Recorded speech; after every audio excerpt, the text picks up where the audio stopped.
The first time Parker Weston stepped onto the orbital alien research vessel Erixon Delta, he immediately regretted not wearing a second layer of socks. The floor pulsed faintly beneath his boots, its surface gel-like and cool, like walking on refrigerated Jell-O. He winced and shifted his weight. A tall, cobalt-blue alien glided toward him with unsettling grace. Its upper torso split into 3 long limbs, each holding a different scanning device. The thing looked like a cross between a tree and a hydraulic crane.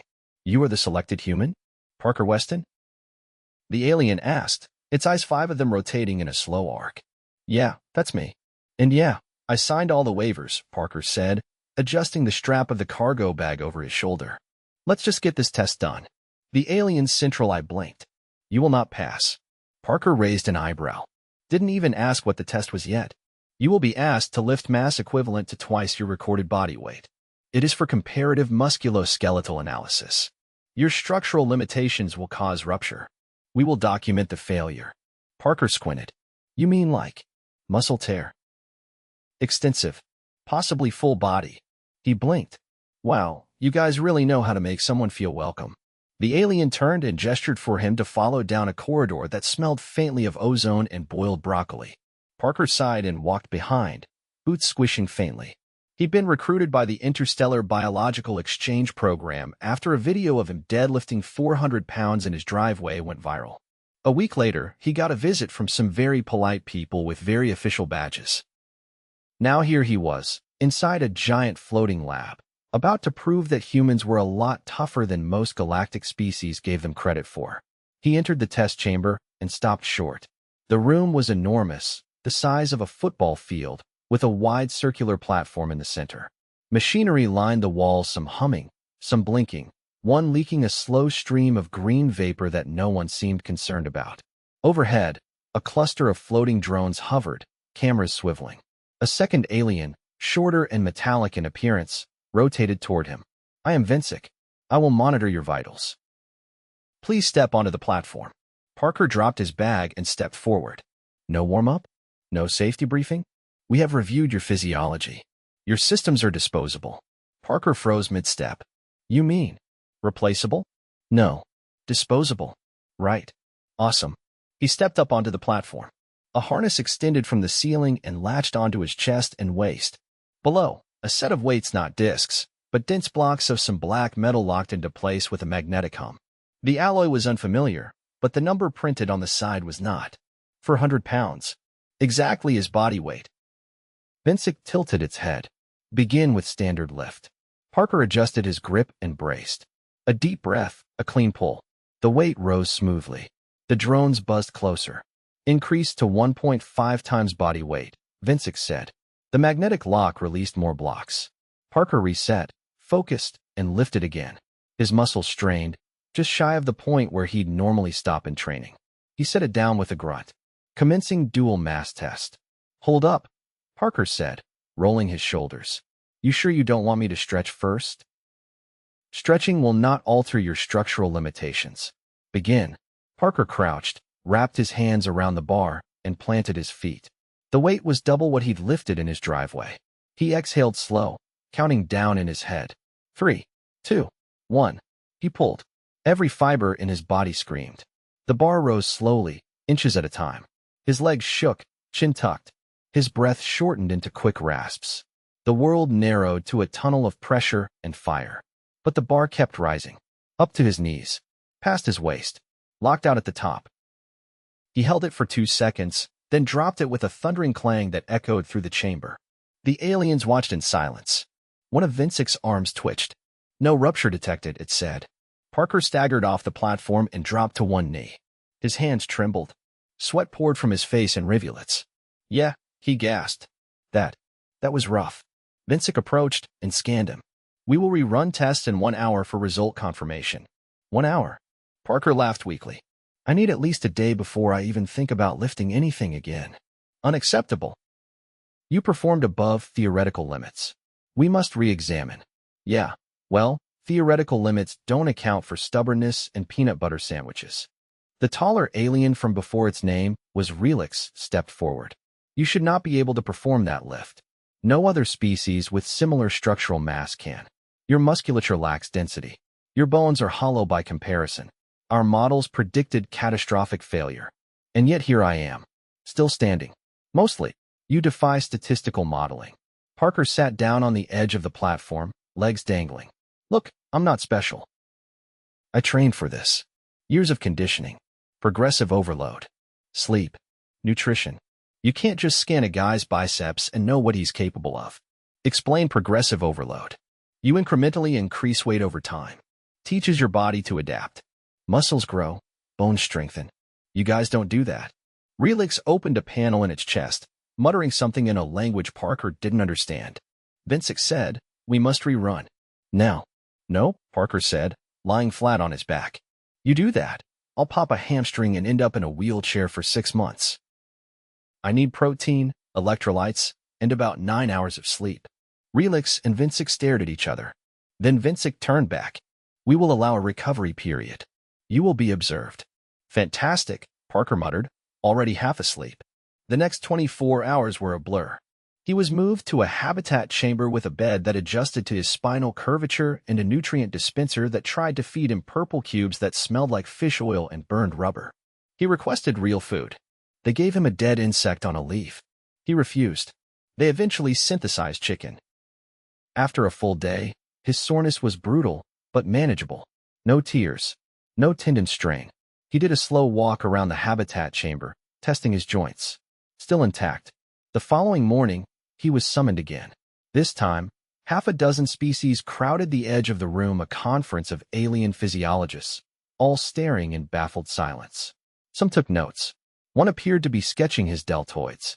Relix said, "You will repeat the lift. We have adjusted for nutritional intake and rest cycles." Parker sighed. "Fine, but if I pull something, I'm suing someone." "Your legal systems do not apply aboard Erixon Delta." "Then I'm writing a very strongly worded review." He stepped onto the platform again. The same setup, same weight. His body ached, but it was the ache of readiness. He lifted again. Smoother this time. Cleaner. He locked out the lift and dropped it. This time, several aliens clapped, or made noises that resembled clapping. Relix approached. "We must understand this trait. Is it genetic?" Parker shrugged. "Partly. But mostly it's discipline. You wouldn't believe how many times I wanted to quit during training. Your species is unique. You push past biological warning signs. Most species cease activity when pain is detected. Yeah, well, sometimes pain's just the price of progress. Would you allow muscle biopsy? Only if you let me sedate first, and I get a milkshake after." 2 hours later, he was lying on a padded table, watching as a robotic arm extracted a sample from his thigh. It hurt. He didn't pretend it didn't. Subject demonstrates microtears, Vincic said, analyzing the tissue. Standard for exertion. Recovery expected in 72 hours. Parker nodded. "Told you. No catastrophic failure. Your body adapts by damaging itself," Relix said. "Then rebuilding stronger?" "Exactly. It's not ideal. But it works." Vincic raised one of its limbs. "You have changed our understanding of soft tissue biology. We must revise our models." "Glad I could help. You are invited to remain aboard. Further testing will proceed with extended rest intervals." Parker looked up. "So, you're saying I earned a break?" "For now." He lay back with a groan and closed his eyes. The weight of the lift still echoed in his bones, but it was a good kind of ache, the kind that proved something impossible had just been done. And he was still in one piece. 2 days after the lift, Parker was seated at a long, translucent table that shifted color every time he leaned on it. His left arm lay stretched out while a pale orange alien with eyelids that blinked sideways ran a cool scanner along his forearm. "You've got microvascular bruising in the brachioradialis," it said softly, as if speaking louder might worsen the injury. "Expected," Parker muttered, watching the scanner's display flicker between graphs and pulsing light clusters. "I felt that one right after the second lift. No rupture though, yeah?" The alien paused, then rotated its eye stalks toward him. "No rupture. Clotting response initiated within 6 minutes post-exertion. Your system stabilized before any intervention. You self-regulate at a rate we generally associate with species possessing redundant circulatory nodes." "Right. Well, we've got platelets. And a stubborn heart. 2 lungs for chambered heart, redundant endocrine loops, and now this." The alien looked at the screen again. Do you understand how biologically reckless that is? Only when I'm awake, Parker said, then winced as the scanner passed over a tender spot near his elbow. Oh, careful.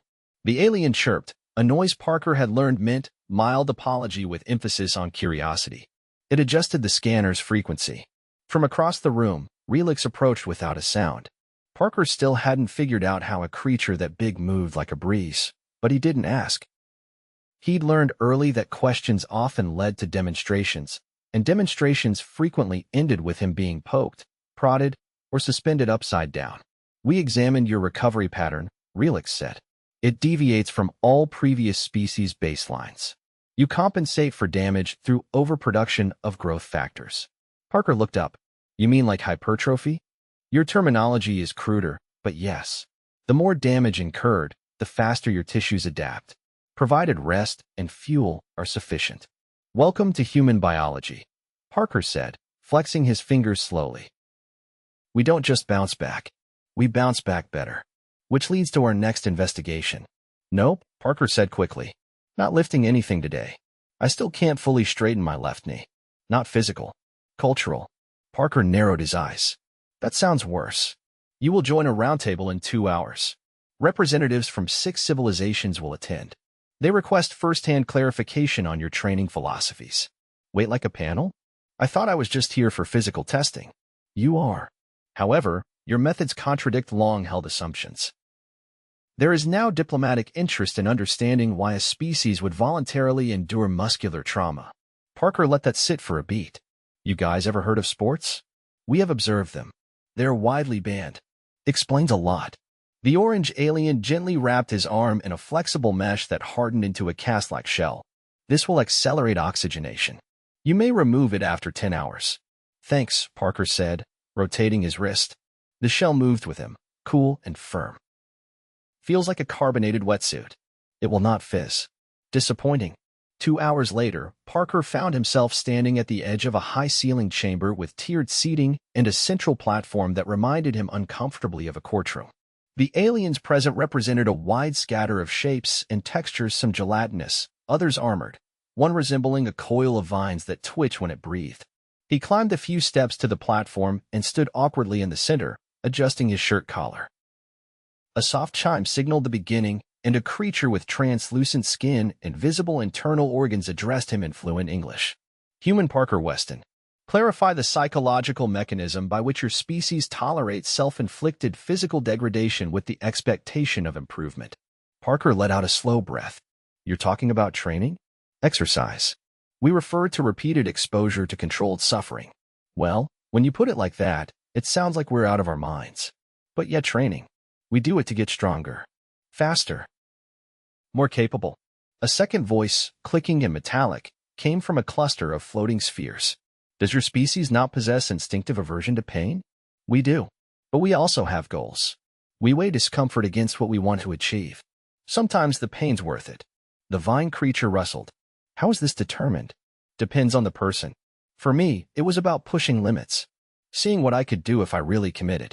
I don't like pain, but I like progress more. A pause. Then a deep rumble echoed from a spiked creature near the back. You willingly damage your own tissue. This is not adaptive. It is masochistic. Call it what you want. But our bodies don't just break, they rebuild. Stronger. We learned that the hard way. Evolution didn't hand us super strength or claws. So we had to work for whatever edge we could get. The translucent being blinked slowly. You endure suffering for speculative gain. Not speculative. Measurable. You saw the lift. The sphere shifted. And you do this in groups? Yeah.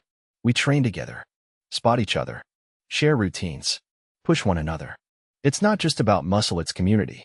The vine creature leaned forward. So pain is socialized. Sometimes. Sometimes it's personal. But it teaches resilience. You learn how to fail, recover, and try again. That's one of the most human things there is. Another pause. Then the spiked being grunted. This is illogical. Biomechanical stress leads to fatigue. Fatigue leads to vulnerability. Vulnerability is death. Parker crossed his arms. Unless you build systems to recover. Sleep, nutrition, support. We don't just break ourselves and hope for the best. We plan for the rebuild. The translucent speaker spoke again. And your species applies this principle outside of physical development? Everywhere. Mental health, education, problem solving. We screw up, we learn, we adapt. Half of what we've achieved as a species came from failing first. The room went quiet. The vine being slowly retracted its tendrils. After a moment, Relix stepped forward. Your explanation suggests that suffering, when managed, becomes a vehicle for advancement. Exactly, Parker said. It's not about liking the pain. It's about what comes after. The translucent figure turned to the others. This contradicts our models of civilized behavior. Parker shrugged. Maybe your models need a workout. That earned a strange, syncopated tone from the floating spheres, something between a laugh and static distortion. Afterward, Relix walked beside him through a corridor lined with glowing panels. You altered the tone of the assembly. They now believe humans possess an intrinsic drive toward calculated adversity. Well, we do. Doesn't mean we're reckless. Just persistent. They have requested a demonstration. Parker groaned. Of course they have. Let me guess, more lifting. No. They wish to observe your recovery process. In full. Define in full. You will be placed under monitored strain, then allowed to recover over a standard human adaptation cycle. They wish to document the transformation. Parker rubbed his face. So you want me to do the same training cycle I'd do back home, just with a dozen aliens watching my every move? Yes. Can I at least get a squat rack? Already replicated. And a proper toilet? There was confusion. Clarification is pending. He sighed. Fine. But if someone starts dissecting my protein bars again, I'm locking them in the sauna. Relix paused. We do not have a sauna. Then build one. You're about to see how humans really recover. Parker sat alone in the synthetic recovery chamber, shoulders flushed with heat under a directed thermal beam that mimicked the sun at midday over Nevada. A fine mist of oxygen-rich vapor hissed from the floor vents, cooling the space just enough to keep him from feeling cooked. The chamber's walls glowed a deep amber, calibrated to reduce cortisol release, according to the technician who'd set him up. He didn't argue he'd been too busy trying to keep his calves from locking up. You're metabolizing glycogen at a rate 2.4 times higher than expected, said a voice from above.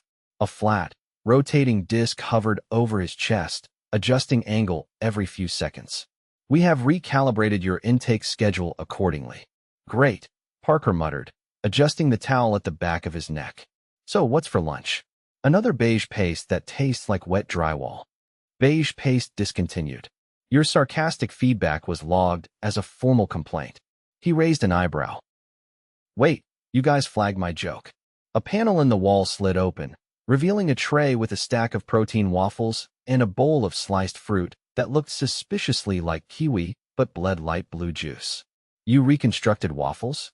From molecular scans of your reference image. The syrup is synthesized from non-toxic algae sugars. Parker took a tentative bite, paused, then nodded. Honestly, not bad. A low trill reverberated from the ceiling, a signal he'd come to associate with Vincic entering the room. The biomechanist never used doors if it could help it. Instead, it preferred vertical access shafts, always descending slightly too fast, like it hadn't quite mastered gravity. You are due for neuromuscular stimulation in 12 minutes, Vincic said, its limbs folding neatly. And your baseline heart rate remains elevated. Fatigue, Parker said. And maybe the waffles. No, your resting rate is above personal average. Is this emotional arousal? He leaned back against the warmed bench. It's not romantic, if that's what you're asking. I'm just a little wound up. Relix arrived through the main door, gliding over the mist layer without disturbing it. You are demonstrating signs of pre-performance anxiety, it said.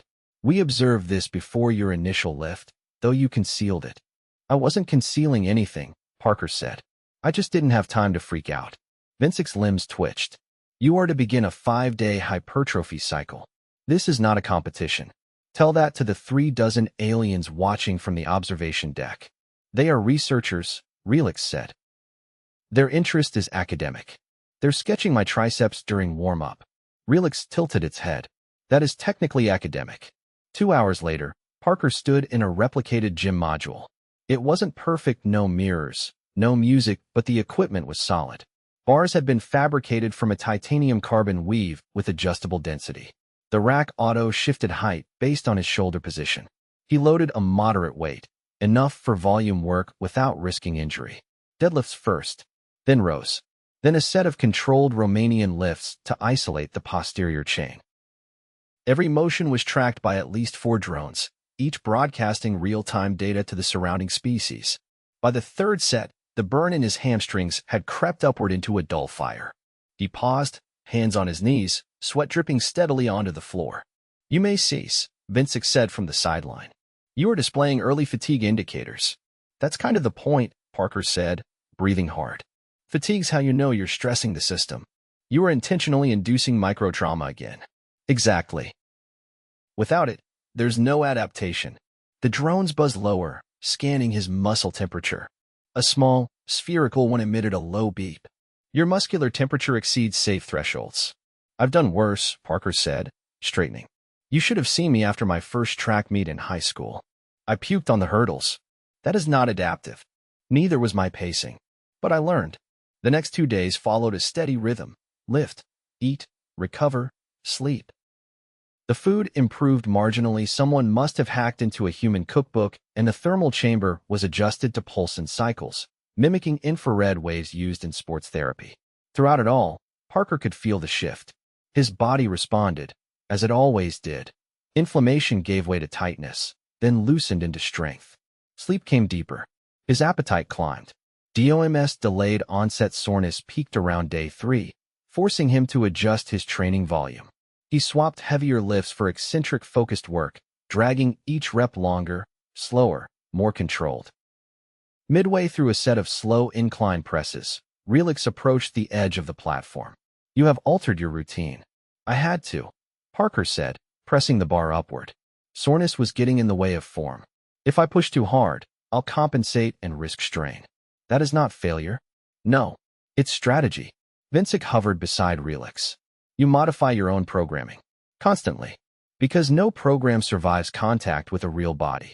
Training plans are blueprints, not rules. You adapt, or you break."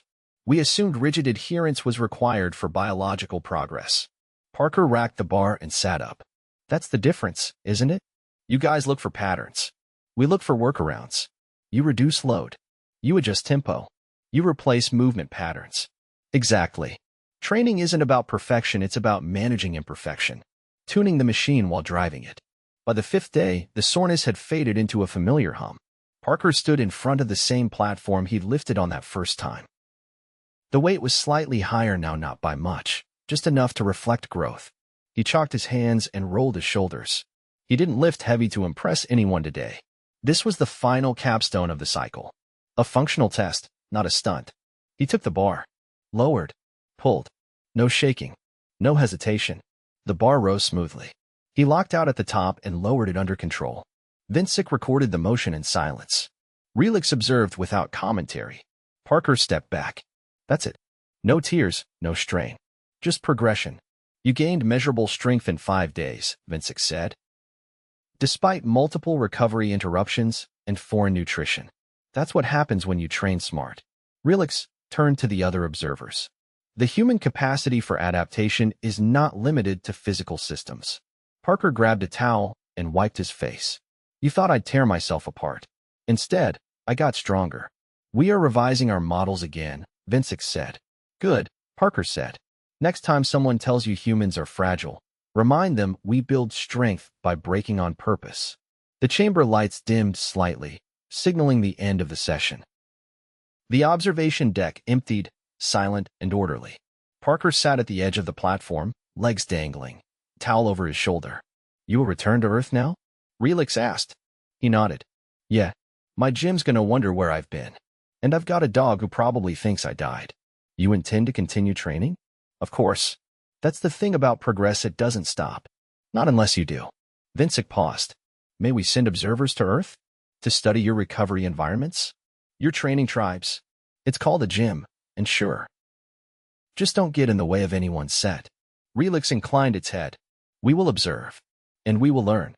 Parker stood, stretching his arms overhead.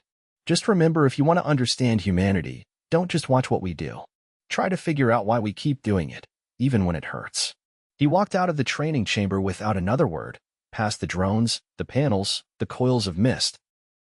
Behind him, the data feeds blinked and recalibrated, but none of them could quantify it completely. The stubborn, maddening willingness of one soft-boned creature to grow stronger by breaking, rebuilding, and doing it all again. Not in spite of pain, but because he knew what it led to.